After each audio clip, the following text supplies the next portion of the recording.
What's up, guys? I'm LQ. This is the LQ Review. Thank you so much for being here on my YouTube channel. This is where I talk about all the geeky, nerdy stuff that I love to talk about. That includes movies and TV shows and comic books and video games. And right now, I want to talk about Picard, Episode 7. So Star Trek Picard, Episode 7. And oh my gosh, this was my favorite episode of Picard yet. It was beautiful. There were moments in this episode that got me choked up.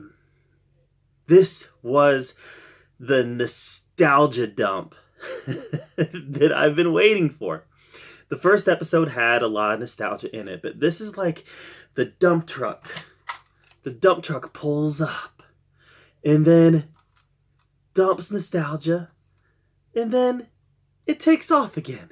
And it leaves a big heaping pile of nostalgia right in your lap, and it was beautiful. So Picard and Soji, when they escaped the artifact, the Borg cube, they ended up on, I think it's called Nepenthe. And that is the planet that Riker and Troy have retired on.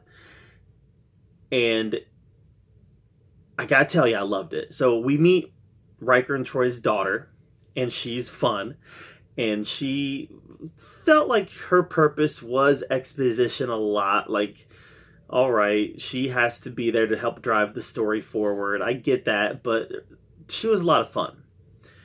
But it was the interactions between Picard and Riker and Troy that just made my heart soar. Moment when Picard tells Riker that he's in danger and this girl is in danger, Riker instantly goes into Commander Riker mode. Shields up. Do a scan of the area. You know, he has the house programmed to be able to put up shields, do a scan of the area, you know, get defenses ready. So I love that component of it, that Riker was ready. Riker was ready to back up Picard. He was ready to go to war with Picard if he needed to. Troy was a little different. Now, Deanna Troi, she was a little different. Now, she was ready to go to war. She was ready to support Picard. But at the same time, she was like, I can't do anything that's going to put my daughter in danger. So I love that her and Riker were two different characters, but they were supporting each other and had each other's backs. And at the end of the day, they supported Picard. And there was just so many wonderful moments between Picard and Riker and Picard and Troy and the three of them. This episode was perfect. It was the perfect reunion that I wanted between these three characters, and I'm so glad that we got it. Again, this was exposition heavy also. There's a lot of talking, a lot of conveniences. There's a scene where Riker got himself all caught up by saying, well, I recognize that head tilt anywhere. She must be Data's daughter.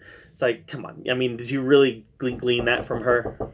So yeah, it just seemed like there's a lot of conveniences, you know, in Riker figuring out stuff. You know, we know he's a smart guy, but he's not psychic. And it seemed like his daughter knew a lot about Data. This is somebody who died, you know, probably at least 5 years, maybe even closer to 10 years before she was even born. Yeah, she knows everything about Data. So a lot of it seemed like it was born out of convenience, but a lot of it was just really good, nostalgic fan service. And fan service gets a bad rap. Fan service is not a bad thing. Fan service for the sake of fan service can be a bad thing. But this was fan service that was beautifully built into the narrative. So everything that happened on this planet between Picard and Riker and Troy, I adored. And I wish we got more of it during this season. And I don't think we're going to. I think they're going to be just about done with those next-gen characters. By the way, Troy knows that Picard is dying. She knows. And there was a couple beautiful scenes between them. Especially between him and Riker. Because Riker knows also now.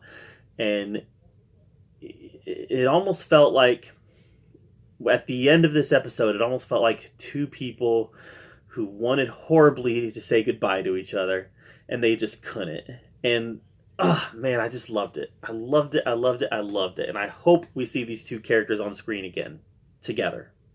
Because it was beautiful. We got some action on the artifact. And unfortunately, Hugh is dead. You know, Hugh got killed. He got found out. He got found out as a traitor by the Romulans, and they killed him.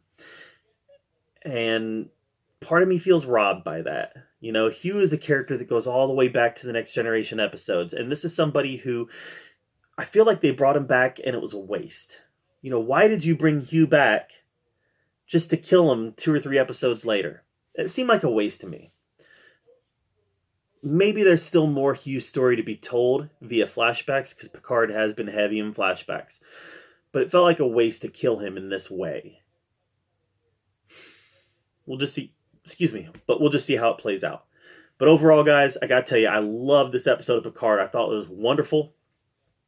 And yeah, you know, early in this season, it had a hard time taking off. Picard had a hard time lifting off and reaching those stars. But now that they are actually in space, this has been a wonderful, wonderful run of episodes. I didn't even talk about the traitor in their midst. Maybe I'll talk about that in the next episode. But this has been so much fun, and I love it. What do you think of Star Trek Picard? Specifically, what did you think of Star Trek Picard Episode 7? Let me know in the comments down below. Thank you so much for being here at the LQ Review. Make sure you subscribe to my channel. And as always, thanks for joining me here, where we get to talk about all the geeky, nerdy stuff we love to talk about. And until next time, we'll see you guys later.